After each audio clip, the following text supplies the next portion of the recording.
सुशासन की सरकार में प्रदेश का काफी विकास हुआ। इसके बावजूद प्रदेश के कई गांव इस विकास से अछूते रह गए।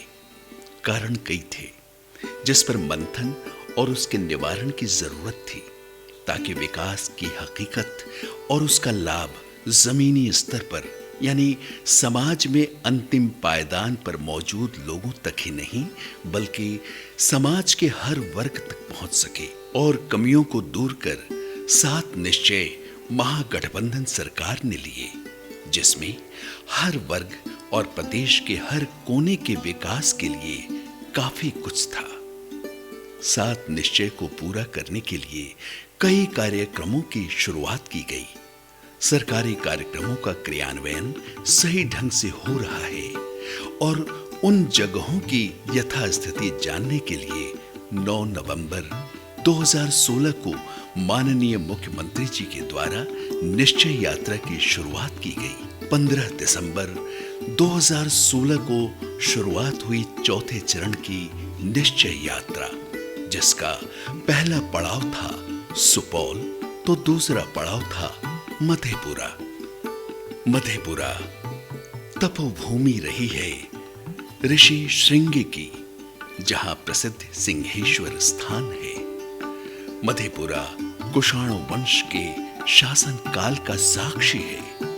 1787 वर्ग किलोमीटर क्षेत्र में फैले इस जिले की कुल आबादी 2011 के आंकड़ों के हिसाब से 19,94,618 है।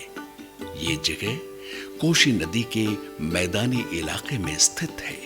इतिहास के गर्भ में विरासत को संजोए मधेपुरा के लिए 16 दिसंबर 2016 का दिन खास था। सुबह के करीब 10 बजे सुपौल के जिला अतिथि गृह से चलकर माननीय मुख्यमंत्री को करीब 10:30 बजे फील्ड विजिट के लिए मधेपुरा के निर्माणाधीन कर्पूरी ठाकुर मेडिकल कॉलेज आना था।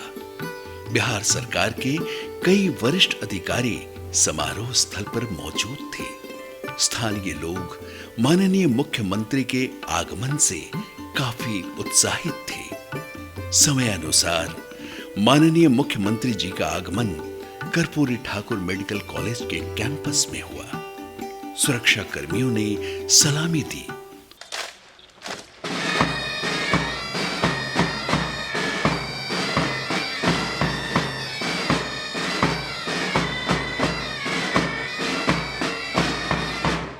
और माननीय मुख्यमंत्री ने बन रहे मेडिकल कॉलेज का निरीक्षण किया।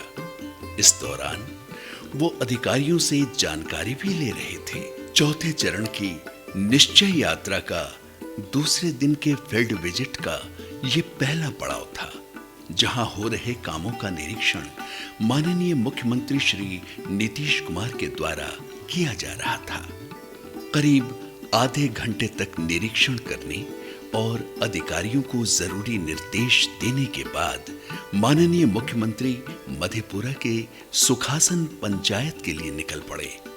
सुखासन का वार्ड नंबर 7 खुले में शौच से मुक्त हो गया था। साथ ही इस पंचायत के घर घर में बिजली, हर घर नल का जल के साथ गांव तक पक्की सड़क और नालियों का निर्माण हो चुका था, जिसका निरीक्षण करने स्वयं माननीय मुख्यमंत्री जी आ रहे थे। लोग बेसब्री से उनका इंतजार कर रहे थे, तो सुरक्षा कर्मी सुरक्षा में डटे थे। मौजूद लोगों से माननीय मुख्यमंत्री के आगमन के बारे में पूछे जाने पर उन्होंने अपनी खुशी जाहिर की, तो वहीं उनसे बात करने के क्रम में पता चला कि इस पंचायत ने गांधी जी के नमक सत्याग्रह में आवाज को बुलंद करने में अहम भूमिका निभाई थी। मुख्यमंत्री गांव आ रहे हैं, इसी और खुशी को और क्या हो सकता है। ये तो भाग है उस गांव का कि उनका आगमन हो रहा है। आज़ादी का पहला बिगुल जो बजा था तो नमक कानून सत्याग्रह सुखासन में ही हुआ था, और आज तक सरकार की क्रियाकलाप में भागीदारी सुखासन की आगे रही है, हमेशा से, आज भी है, जिसका परिणाम है कि आज हम लोग सौभाग्य से मना रहे हैं, गर्व कर रहे हैं कि मेरे यहाँ मुख्यमंत्री महोदय का आगमन हो रहा है। मुख्यमंत्री जी आते ही बिना रुके गांव के अंदर चल पड़े, जहां सबसे पहले उन्होंने फिल्टर युक्त जल मीनार का उद्घाटन किया और फिर गांव में बने नाली, सड़क, बिजली का निरीक्षण।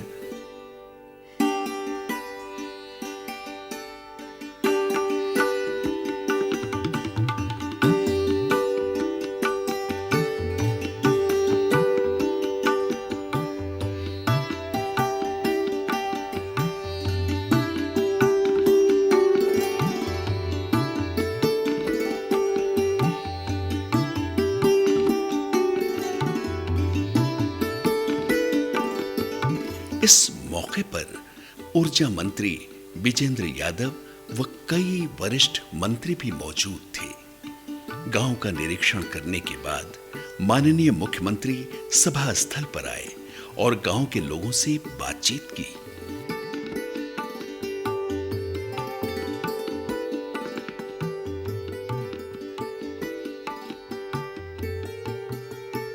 गांव के मुखिया ने उनका स्वागत किया।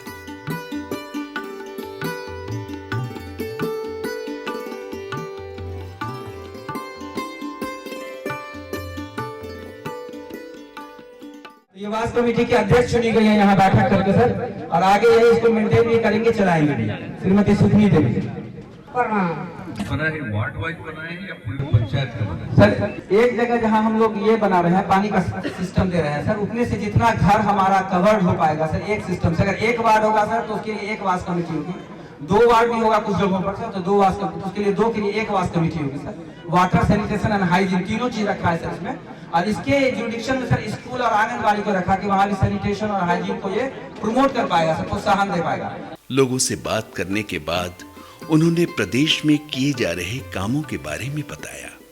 मुझे खुशी हुई है और जिस वार्ड में एक काम शुरू किया इन्होंने, गली और नाली का, वहां नल का जल भी कर दिया, खुले में शौच से मुक्ति भी हो गई, बिजली का कनेक्शन भी दे दिया। तो हमारे 7 निश्चय के जो कार्यक्रम गांव के लिए हैं, वो सभी कार्यक्रमों की शुरुआत हो गई है। तो मुझे खुशी है आज आपके बीच में आकर, मुझे प्रसन्नता हुई। साथ ही सूबे में लागू शराबबंदी के बारे में बताते हुए लोगों से अपील की कि 21 जनवरी को बन रहे मानव श्रृंखला में भाग लेकर इस कार्यक्रम को सफल बनाएं। आप सबका सहयोग मिलना चाहिए और शराबबंदी का जो मुहिम है, ये बहुत बड़ा काम हुआ है और अगले 21 जनवरी को इसके पक्ष में दुनिया को बताने के लिए और अपने संकल्प को प्रकट करने के लिए पूरे बिहार में मानव श्रृंखला बनेगी। लोग एक दूसरे का हाथ पकड़ के आधा घंटे के लिए खड़ा होंगे। 5000 किलोमीटर के करीब लोग मानव श्रृंखला बनाएंगे, 2 करोड़ लोग भाग लेंगे। तो आपके गांव में आए हैं तो हम आपसे यही अपील करेंगे कि 21 जनवरी के मानव श्रृंखला में सब लोग मिलकर के जरूर भाग लीजिएगा। तो भाग लीजिएगा ना? अरे भाग लीजिएगा तो हाथ उठा के बताइए।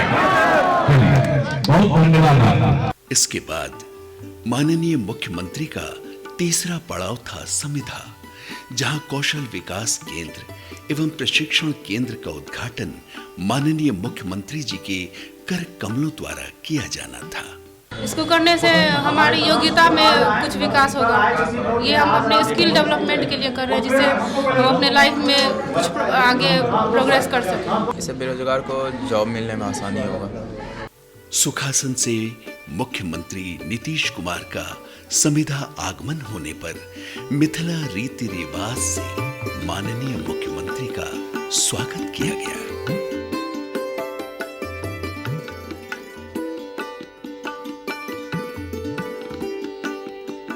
स्वागत के बाद माननीय मुख्यमंत्री ने अपने कर कमलों द्वारा कौशल विकास केंद्र एवं प्रशिक्षण केंद्र का उद्घाटन किया।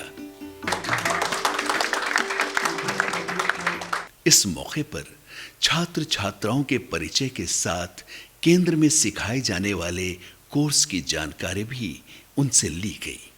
मेरा नाम प्रियंका कुमारी है। मेरा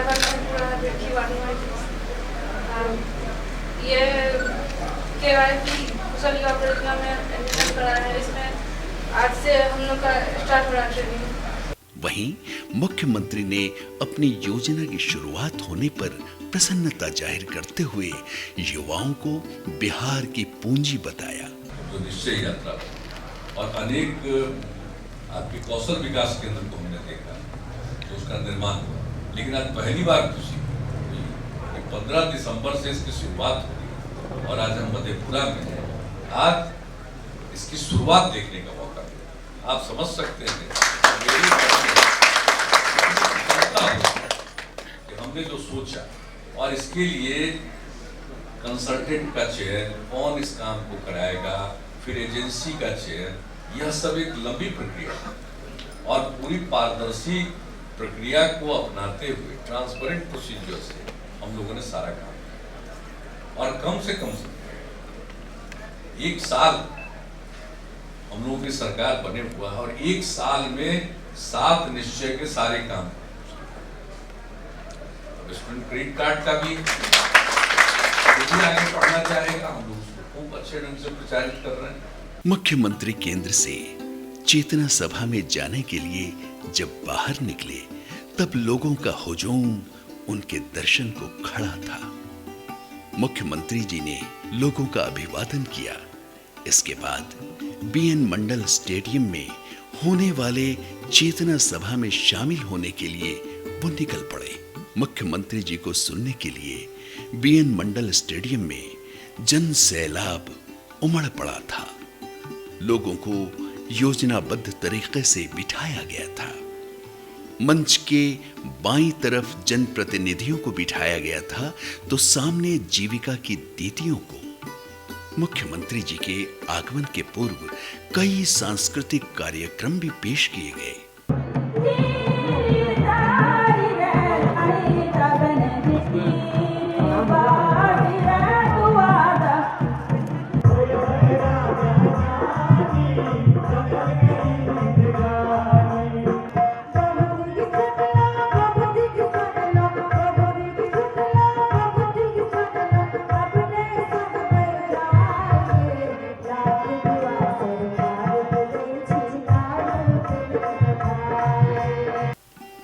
माननीय मुख्यमंत्री का सभा स्थल में आगमन पर लोगों ने तालियों की गड़गड़ाहट से उनका स्वागत किया। मंच पर कई वरिष्ठ मंत्रीगण, विकास आयुक्त बिहार व पुलिस महानिदेशक बिहार मौजूद थे। जिलाधिकारी मधेपुरा ने पुष्प गुच्छ देकर माननीय मुख्यमंत्री का स्वागत किया। जिलाधिकारी मधेपुरा के स्वागत भाषण के बाद 7 निश्चय लैंप का अनावरण माननीय मुख्यमंत्री नीतीश कुमार के द्वारा किया गया। साथ ही मंच पर 2 संथाल महिलाओं को जमीन का पट्टा और संथाल सुनिश्चित रोजगार कार्यक्रम के अधीन 6 संथाल महिलाओं को योजना का स्वीकृत्यादेश माननीय मुख्यमंत्री जी के हाथों दिया गया।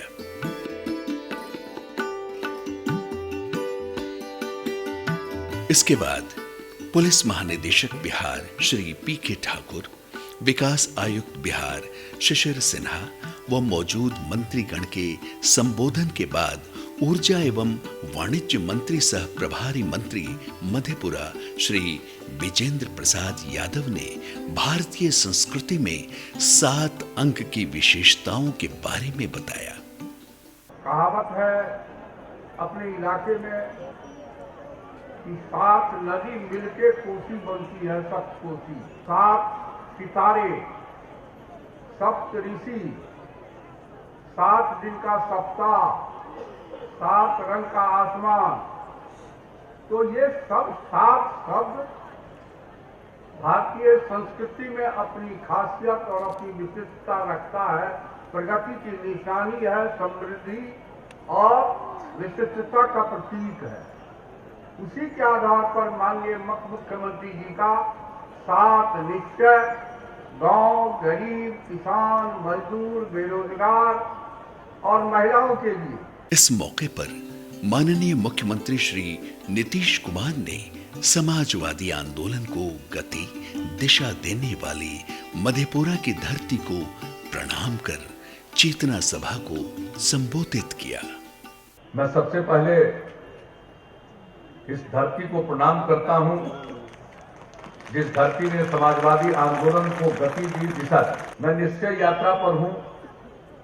9 नवंबर से हमने इसकी शुरुआत की है और निश्चय यात्रा का मकसद है कि हम जिलों में जाकर जमीनी स्तर पर देख रहे हैं कि हमारे जो 7 निश्चय की योजनाएं हैं उसका किस ढंग से क्रियान्वयन हो रहा है, और 7 निश्चय के अलावे भी जो महत्वपूर्ण परियोजनाएं हैं उसका किस ढंग से क्रियान्वयन हो रहा है। जो पहले की योजनाएं हैं उनके बारे में भी और उनकी भी समीक्षा कर रहे हैं। इसके साथ साथ जो हम लोगों ने बिहार में अभिनव प्रयोग किया है, लोक शिकायत निवारण अधिकार कानून बनाकर, अब किसी को शिकायत लेकर कहीं और जाने की जरूरत नहीं है।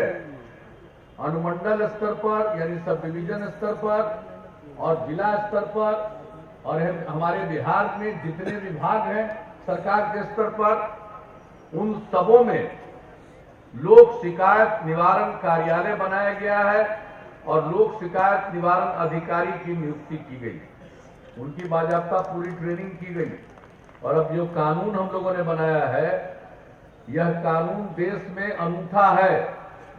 5 जून को ही लोकनायक जयप्रकाश नारायण ने संपूर्ण क्रांति का आह्वान किया और 5 जून को ही दुनिया भर में पर्यावरण दिवस के रूप में मनाया जाता है।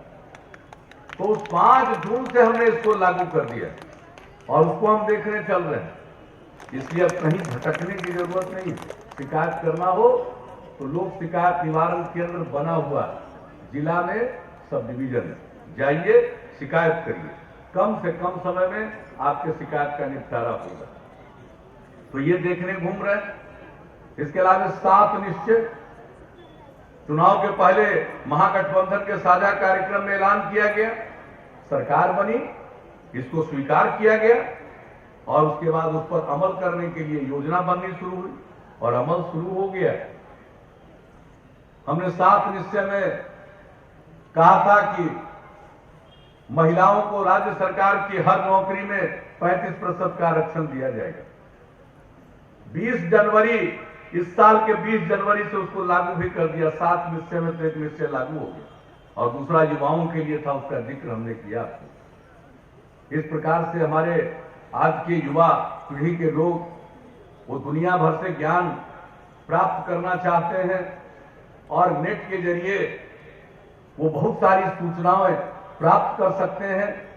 इसलिए हमने तय किया है कि राज्य सरकार के द्वारा संचालित जितने कॉलेज हैं और जितने महाविद्यालय हैं, सब में मुफ्त वाईफाई सुविधा दी जाएगी ताकि जो भी हमारे यूथ रुचि रखते हैं कोई भी ज्ञान प्राप्त करने का, तो नेट के जरिए, अपने मोबाइल के जरिए वो ज्ञान प्राप्त कर सकते हैं। हमने शुरू से कहा सरकार को राजस्व आता था शराब के कारोबार से, लेकिन ये अनैतिक व्यापार है। हमें नहीं परवाह है कि वो पैसा अब नहीं आएगा। सबसे बड़ी बात है, अगर सरकार के खजाने में शराब के व्यापार से, शराब के प्रयोग से 5,000 करोड़ रुपया आता था, लेकिन लोगों की जेब से, बिहार के लोगों की जेब से 10,000 करोड़ रुपया शराब में बर्बाद होता था और अब हमने बंद करा दिया हमारी सरकार ने, तो 10,000 करोड़ रुपया लोगों का बच गया। अब वो 10,000 करोड़ रुपया जो बचा है, अब वो अच्छे कामों में खर्च हो रहा है। तो इस परिवर्तन को न सिर्फ कायम रखना है, बल्कि इसको और मजबूत बनाना। इसलिए आप सबसे एक ही अपील है कि इस अभियान में आप साथ होइए और 21 जनवरी को जो मानव श्रृंखला का कार्यक्रम है उसमें सब लोग शामिल होइए। तो शामिल होइएगा कि नहीं होइएगा, तो बताइए, हाथ उठा के बताइए कि शामिल होंगे। चलिए, बहुत धन्यवाद। तय शेड्यूल के अनुसार करीब 2 बजे चेतना सभा को संबोधित करने के बाद माननीय मुख्यमंत्री श्री नीतीश कुमार लोगों का अभिवादन कर मधेपुरा के जिला अतिथि गृह के लिए प्रस्थान कर गए। मुख्यमंत्री जी का अधिकारियों के साथ जिला स्तरीय समीक्षात्मक बैठक शाम के करीब 4:30 बजे होना था। माननीय मुख्यमंत्री श्री नीतीश कुमार जिला मुख्यालय स्थित सभा कक्ष झल्लू बाबू स्वयं सहायता समूह सभा भवन के लिए निकल पड़े, जहां जिला के साथ प्रदेश के तमाम बड़े अधिकारी मौजूद थे। माननीय मुख्यमंत्री श्री नीतीश कुमार सभा कक्ष में अधिकारियों के साथ बैठक और तमाम योजनाओं की समीक्षा की और करीब 2 घंटे के बाद बैठक समाप्त हुई। बैठक के बाद माननीय मुख्यमंत्री श्री नीतीश कुमार बाहर निकले और मौजूद लोगों का अभिवादन कर जिला अतिथि गृह मधेपुरा के लिए प्रस्थान कर गए। पूरे दिन प्रदेश की जनता की भलाई के लिए माननीय मुख्यमंत्री श्री नीतीश कुमार गतिशील रहे, पर उनके चेहरे पर जरा भी शिकन देखने को नहीं मिला। सच ही कहा है किसी ने, सपने देखना एक अलग बात है और उन सपनों को सच करने के लिए कदम बढ़ाना अलग। इन सब के बावजूद जो साहस जीतने की जिद और मंजिल पाने के जुनून के साथ आगे बढ़ता है, सही मायनों में उसके सारे अवरोध खत्म हो जाते हैं और जीत भी उसी की होती है जिसका फायदा उनको मिलता है जिनके लिए सपने देखे गए थे। यही है 7 निश्चय और निश्चय यात्रा का सच। जय बिहार।